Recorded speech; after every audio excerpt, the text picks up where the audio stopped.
Nous devons donc poursuivre nos efforts et continuer d'appliquer les règles. Plus elles seront respectées, plus nous sauverons de vies. C'est pour cela que le confinement le plus strict doit encore se poursuivre jusqu'au lundi 11 mai.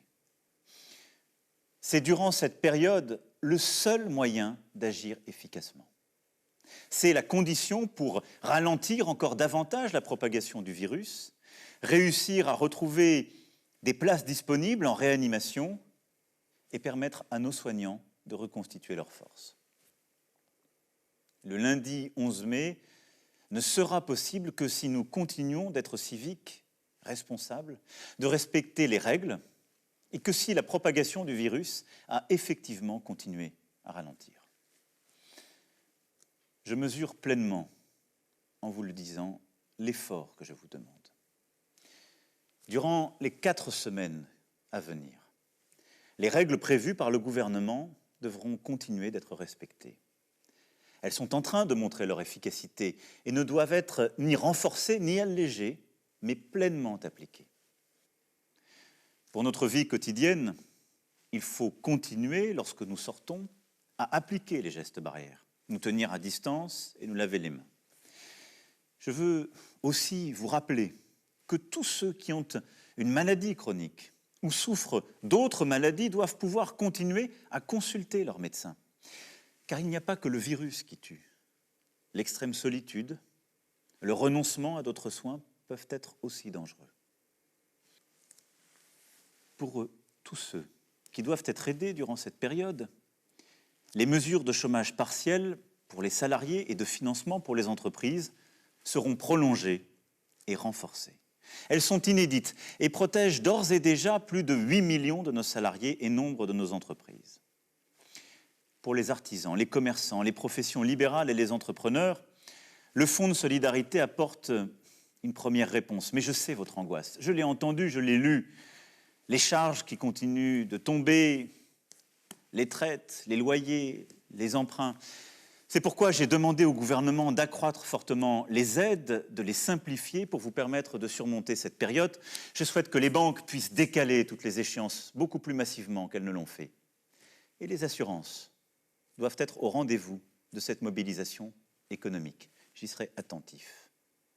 Il y a donc un travail dans les prochains jours à poursuivre pour vous consolider économiquement dans cette période. Rapidement, un plan spécifique sera mis en œuvre pour les secteurs qui, comme le tourisme, l'hôtellerie, la restauration, la culture et l'événementiel, seront durablement affectés. Des annulations de charges et des aides. Je veux remercier les maires, les élus locaux, les associations qui se sont fortement mobilisés aux côtés du gouvernement. Et j'ai demandé à celui-ci d'aller plus loin, là aussi, et de verser sans délai une aide exceptionnelle aux familles les plus modestes avec des enfants, afin de leur permettre de faire face à leurs besoins essentiels. Les étudiants les plus précaires, vivant parfois loin de leur famille, en particulier lorsque celles-ci viennent d'outre-mer, seront aussi aidés. Dès mercredi, le Conseil des ministres décidera des moyens financiers nouveaux et le gouvernement apportera toutes les réponses nécessaires à chaque fois qu'il le faudra. Le 11 mai prochain, mes chers compatriotes, sera donc le début d'une nouvelle étape. Elle sera progressive. Les règles pourront être adaptées en fonction de nos résultats, car l'objectif premier demeure la santé de tous les Français.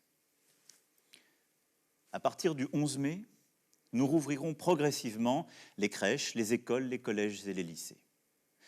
C'est pour moi une priorité, car la situation actuelle creuse des inégalités. Trop d'enfants, notamment dans les quartiers populaires, dans nos campagnes, sont privés d'école, sans avoir accès au numérique, et ne peuvent être aidés de la même manière par les parents. Dans cette période, les inégalités de logement, les inégalités entre familles sont encore plus marquées. C'est pourquoi nos enfants doivent pouvoir retrouver le chemin des classes. Pour les étudiants de l'enseignement supérieur, les cours ne reprendront pas physiquement jusqu'à l'été. Le gouvernement précisera, pour chacun, la bonne organisation qui sera nécessaire, en particulier pour les examens et les concours. Le 11 mai, il s'agira aussi de permettre au plus grand nombre de retourner travailler, redémarrer notre industrie, nos commerces et nos services. Le gouvernement préparera sans délai ces réouvertures avec les partenaires sociaux pour que des règles soient établies afin de protéger les salariés au travail. C'est la priorité. Les lieux rassemblant du public, restaurants, cafés et hôtels, cinémas, théâtres, salles de spectacle et musées resteront en revanche fermés à ce stade. Les grands festivals et événements avec un public nombreux ne pourront se tenir au moins jusqu'à mi-juillet prochain. La situation sera collectivement évaluée à partir de mi-mai, chaque semaine, pour adapter les choses et vous donner de la visibilité. Pour leur protection, nous demanderons aux personnes les plus vulnérables, aux personnes âgées, en situation de handicap sévère, aux personnes atteintes de maladies chroniques, de rester, même après le 11 mai, confinées, tout au moins dans un premier temps. Je sais que c'est une contrainte forte. Je mesure ce que je vous demande.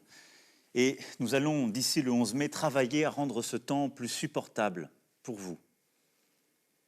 Mais il faudra essayer de s'y tenir pour vous protéger, pour votre intérêt.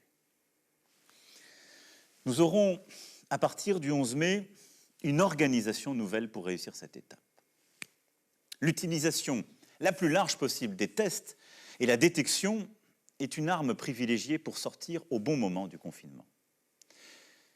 D'ici là, et dans les prochaines semaines, nous allons continuer d'augmenter le nombre de tests faits chaque jour. C'est ce qui, depuis 15 jours, est fait.